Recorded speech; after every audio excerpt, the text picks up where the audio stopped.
Hi hello friends, welcome back to Mobeen life style channel. నమస్తే, అస్సలామలైకుం అందరికీ.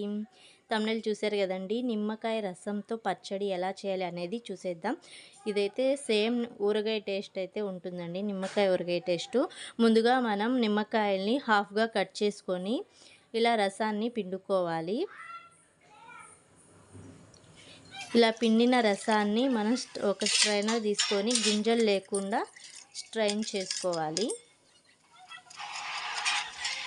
గింజలన్నీ తీసేసి పక్కనైతే పెట్టుకోవాలి రసాన్ని. ఇప్పుడు కారానికి తగ్గట్టుగా ఎండి మిరపకాయలు, కొద్దిగా ధనియాలు, కొద్దిగా జీలకర్ర, కొద్దిగా మెంతుల్ని తీసుకొని కడాయి పెట్టుకొని ఆయిల్ వేసి, స్టవ్ మీద కడాయి పెట్టి ఆయిల్ వేసి వీటిని వేయించుకోవాలి. మనం ముందుగా తీసుకున్న ఎండి మిరపకాయలని, ధనియాలు, జీలకర్ర, మెంతుల్ని వీటిని వేయించుకొని పక్కన పెట్టుకోవాలి. ఇవి చల్లారిన తర్వాత ఒక మిక్సీ జార్లోకి తీసుకొని మిక్సీ పట్టుకోవాలి. ఇందులో కొద్దిగా ఉప్పు వేసి మిక్సీ అయితే పట్టుకోవాలి. ఇలా మిక్సీ పట్టిన తర్వాత పొడి పొడిగా అయింది కదండి. ఇప్పుడు మనం ముందుగా తీసుకున్న నిమ్మరసాన్ని ఇందులో యాడ్ చేసుకొని కొద్ది కొద్దిగా మిక్సీ అయితే చేసుకోవాలి.